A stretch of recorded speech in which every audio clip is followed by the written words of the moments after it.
So, again, everybody out, hi there. Young doctors जिन्होंने NEET PG clear कर ली है, अच्छे मार्क्स ले आए हैं और अब जिनके पास सर्जरी या ऑर्थोपेडिक्स चुनने का मौका है।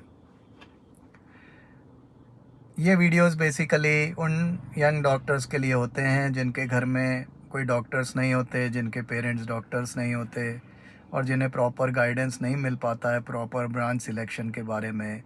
और जब वो गलत फ़ैसला कर लेते हैं तो ज़िंदगी भर वो अपने फ़ैसले को रिग्रेट करते रहते हैं। तो आज का जो डिस्कशन है ये बेसिकली उन बच्चों के फोकस्ड है जिनके पास जनरल सर्जरी या ऑर्थोपेडिक्स चुनने का ऑप्शन है और जो बच्चे स्ट्रिक्टली सर्जिकल ब्रांचेस में ही जाना चाहते हैं। गायनी को हम अलग छोड़ देंगे क्योंकि उसके कंपैरेटिव एनालिसिस जैसी कोई बात नहीं होती। गायनी एक यूनिक ब्रांच होती है, जो उसे करना चाहे वो उसे करता है। लेकिन एक डायलेमा होती है जनरल सर्जरी और ऑर्थोपेडिक्स के बीच में। तो आज हम उसी टॉपिक पर बात करते हैं। तो सबसे पहले हम बात करते हैं शुरू से शुरू करते हैं। तो शुरू से शुरू करें तो जब आप पोस्ट ग्रेजुएशन ज्वाइन करेंगे जनरल सर्जरी या ऑर्थोपेडिक्स में, तब आपका जीवन कैसा गुजरने वाला है ये बात करते हैं। तो इसमें आप इस बात को समझिए कि जो जनरल सर्जरी होती है उसमें वर्कलोड ज़्यादा होता है। जनरल सर्जरी के पेशेंट्स जो होते हैं वो ज़्यादा होते हैं और जनरल सर्जरी में जनरली आपको 24 आवर्स पेशेंट मिलते रहते हैं, ऑलमोस्ट पूरे साल मिलते रहते हैं। ठंड के मौसम में पेशेंट्स कुछ कम हो जाते हैं, लेकिन सर्जरी में पेशेंट्स जो होते हैं वो ज़्यादा होते हैं और नंबर ऑफ़ एमरजेंसीज जो होती है वो भी ज़्यादा होती है। ऑर्थोपेडिक्स जो होती है वो एक थोड़ी सी सिलेक्टिव ब्रांच होती है because it deals only with fractures. So when you deal only with fractures तो आपके पास नेचुरली वही पेशेंट्स आते हैं जिन्हें फ्रैक्चर होता है। सो वो फ्रैक्चर अलग अलग बॉडी के पार्ट्स में हो सकता है, वो अपर लिम्ब में हो सकता है, वो लोअर लिम्ब में हो सकता है, वो पेल्विस में हो सकता है, वो स्पाइन में हो सकता है। तो जो तरह तरह के फ्रैक्चर्स होते हैं उनसे एक ऑर्थोपेडिशियन डील करता है। अब आम तौर पर फ्रैक्चर्स के साथ क्या होता है कि फ्रैक्चर्स चूँकि क्लोज फ्रैक्चर्स होते हैं तो उनकी जो सर्जरी होती है वो भी प्लान्ड ही की जाती है। क्यों? क्योंकि ऑर्थोपेडिक्स में इट इज़ इम्पॉर्टेंट कि आप ईडिमा को सबसाइड हो जाने दें। तो until and unless it is a compound fracture जिसमें कि बोन जो है वो स्किन के बाहर आ गई है, क्रश वुंड है या स्किन के बाहर वुंड आ गई है, उसको छोड़कर जो क्लोज फ्रैक्चर्स होते हैं वो एमरजेंसी नहीं होते हैं। तो इस हिसाब से ऑर्थोपेडिक्स में पेशेंट भी कम होते हैं और एमरजेंसी सर्जरीज भी कम होती है। सर्जरी में और पेशेंट्स भी ज़्यादा होते हैं और एमरजेंसी सर्जरीज भी ठीक ठाक होती है। तो जनरल सर्जरी में पोस्ट ग्रेजुएशन के दौरान आपको पूरे समय लगे रहना पड़ता है, जबकि ऑर्थोपेडिक्स में आप इस बात की उम्मीद कर सकते हैं कि आप पूरी रात नहीं तो आधी रात तो सो ही लेंगे। और जो पेशेंट का नंबर होता है वो भी कंपैरेटिवली कम ही होता है ऑर्थोपेडिक्स में। लेकिन जनरल सर्जरी और ऑर्थोपेडिक्स के पेशेंट के बीच में ये फ़र्क होता है, ख़ास तौर पर गवर्नमेंट मेडिकल कॉलेजेस में, कि जिस पेशेंट को इन्फेक्शन हो गया तो वो महीनों तक जो है आपके वार्ड में पड़ा रहता है, जबकि जनरल सर्जरी में पेशेंट जो है वो ठीक होने के बाद डिस्चार्ज हो जाता है। तो जनरल सर्जरी की जो पोस्ट ग्रेजुएशन होती है वो ऑर्थोपेडिक्स के कंपैरिजन में ज़्यादा डिमांडिंग होती है और ज़्यादा हेक्टिक होती है। ऑर्थोपेडिक्स की जो सर्जरी होती है, पोस्ट ग्रेजुएशन होती है, उसमें पेशेंट्स कम होते हैं और उसमें जनरली एमरजेंसी सर्जरीज कम होती हैं। तो आमतौर पर सर्जरी जो है दिन के समय होती है। तो ये तो रही पोस्ट ग्रेजुएशन की बात। अब इसके बाद हम आते हैं जो कठिनाइयाँ आती हैं पोस्ट ग्रेजुएशन के दौरान जनरल सर्जरी और ऑर्थोपेडिक्स में। जनरली जो प्रॉब्लम्स होती हैं वो और जनरल सर्जरी में ज़्यादा आती है, क्योंकि ऑर्थोपेडिक्स के पास ऐसे ऐसे पेशेंट्स बहुत कम होते हैं जिनकी डेथ हो जाए, तो मॉर्टेलिटी जो होती है वो ऑर्थोपेडिक्स में कम होती है।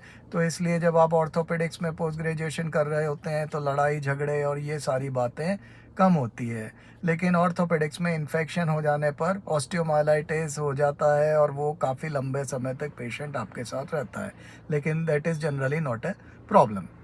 लेकिन जनरल सर्जरी में जो है मॉर्टेलिटी की भी संभावना रहती है, and generally it follows surgery, तो इसलिए पेशेंट्स के अटेंडेंट्स के साथ लड़ाई झगड़े होने की पॉसिबिलिटी जनरल सर्जरी में थोड़ी सी ज़्यादा होती है।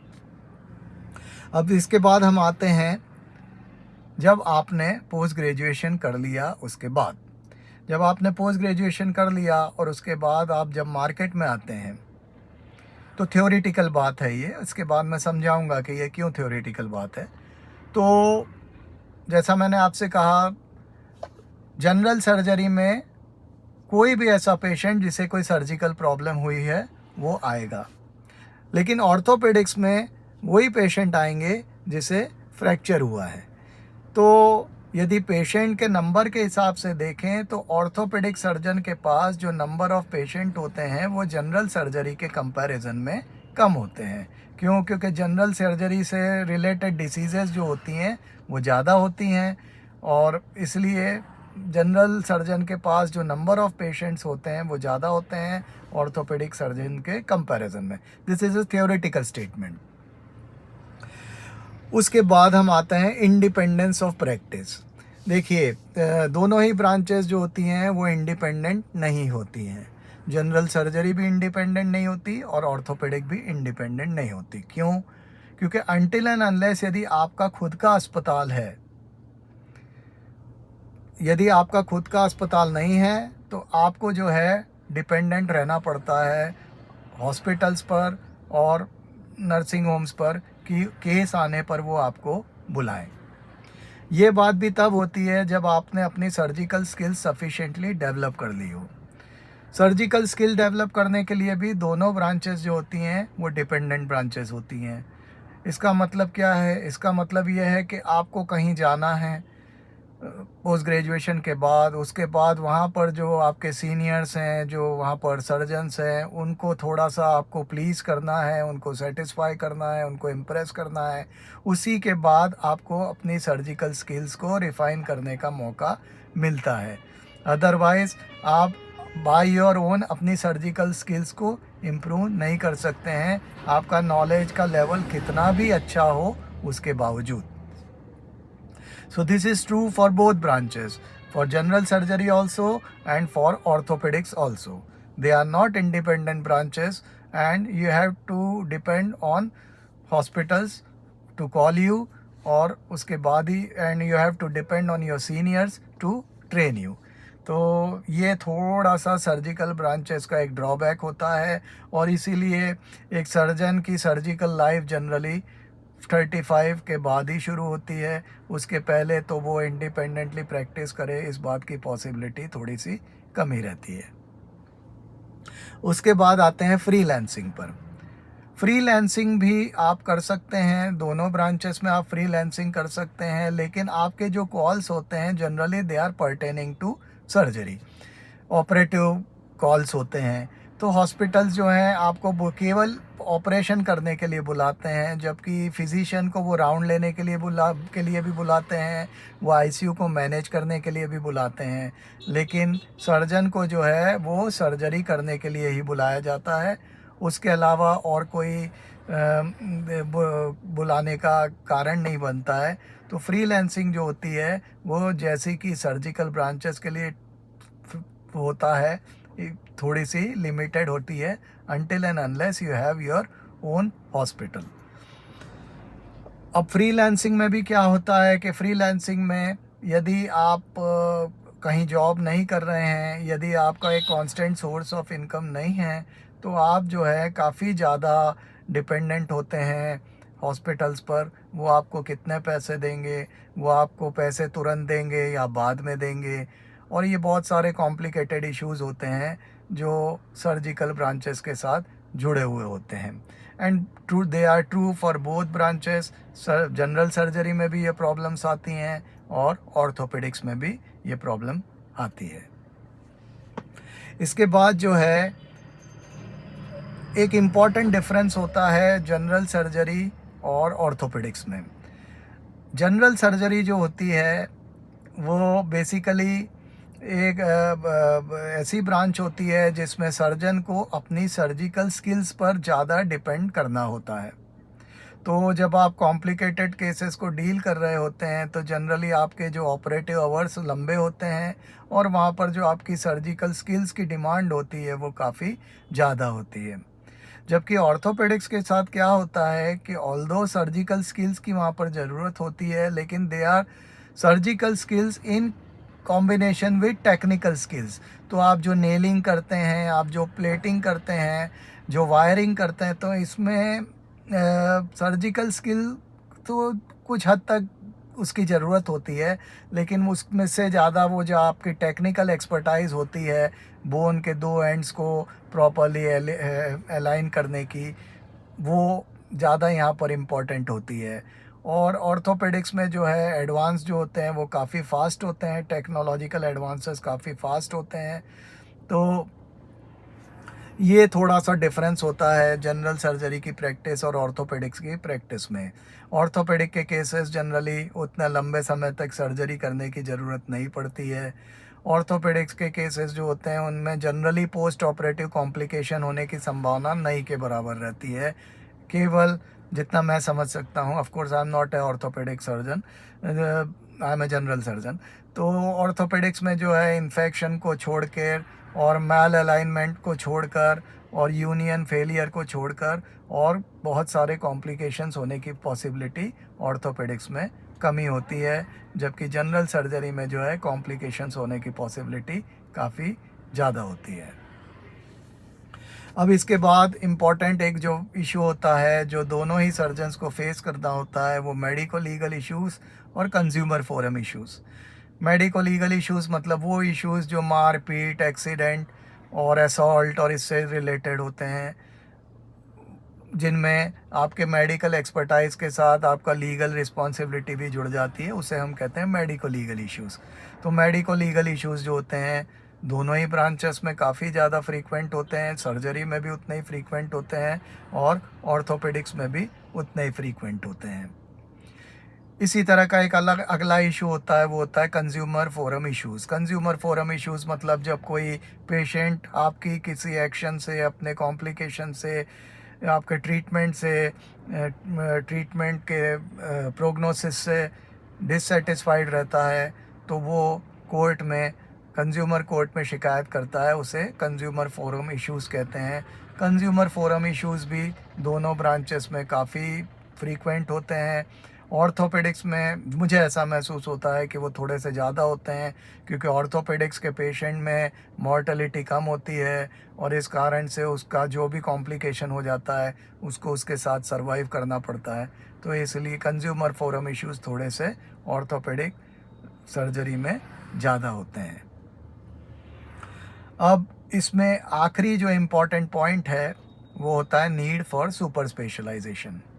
अब जैसा कि है जनरल सर्जरी के आगे जनरल वर्ड जुड़ा हुआ है। जब जनरल वर्ड जुड़ा हुआ होता है तो सोसाइटी में इसका परसेप्शन बड़ा ऑकवर्ड और कंफ्यूजिंग होता है। तो जनरल सर्जन जो होता है उसको हर किसी से कंपटीशन फेस करना पड़ता है, पर्टिकुलरली सुपर स्पेशलिस्ट से। तो जनरल सर्जन को जो है वो थोड़ा सा कंपटीशन ज़्यादा फेस करना होता है, जबकि ऑर्थोपेडिक सर्जन के साथ क्या होता है कि ऑल्दो ऑर्थोपेडिक सर्जरी की जो डिग्री होती है वो एमएस की होती है, लेकिन it is as good as a super specialisation. तो ऑर्थोपेडिक सर्जन को सुपर स्पेशलाइज करने की ज़रूरत आमतौर पर नहीं होती है। ऑफ कोर्स ऑप्शन होते हैं, ऑर्थोपेडिक सर्जन भी कई अलग अलग पार्ट्स में ऑर्थोपेडिक सर्जरी करने का सुपर स्पेशलाइजेशन कर सकता है, but it is not mandatory for orthopaedic surgeon to go for super specialisation. जबकि जनरल सर्जन के साथ क्या होता है पर्टिकुलरली आज के समय में कि उसे नीट सुपर स्पेशलिटी देकर किसी न किसी ब्रांच में सुपर स्पेशलाइजेशन करना होता है, और सुपर स्पेशलाइजेशन करने के बाद एक जनरल सर्जन और ज़्यादा कॉम्प्लिकेटेड स्थिति में आ जाता है, क्योंकि अनटिल एंड अनलेस उसे यूरो सर्जरी, गैस्ट्रो सर्जरी में सुपर स्पेशलाइजेशन मिले, तो बाकी जो ब्रांचेस होती हैं वो अगेन और ज़्यादा डिपेंडेंट ब्रांचेस होती हैं। तो neuro surgery is also very dependent branch, cardio thoracic surgery is a very dependent branch, plastic surgery is also a dependent branch. तो जनरल सर्जन को सुपर स्पेशलाइजेशन करना आज के ज़माने में ऑलमोस्ट ज़रूरी हो जाता है, और फिर उसके बाद थोड़ा सा कंडीशंस जो हैं डाइसी हो जाती हैं depending on his super specialisation. तो ये थे सारे फैक्ट्स जो जुड़े हुए हैं जनरल सर्जरी से और ऑर्थोपेडिक्स से। तो उम्मीद करता हूँ काम की बात की होगी और इससे आपको फ़ायदा हुआ होगा, कुछ इन्फॉर्मेशन मिली होगी which will help you to decide. अच्छा लगा हो तो लाइक करना, अपने जैसे बच्चों से, डॉक्टर से शेयर करना, और यदि ठीक लगे तो सब्सक्राइब कर लेना। ऐसे ही काम के वीडियो बनाने की कोशिश करता रहूँगा। ओके, गुड बाय, नमस्कार।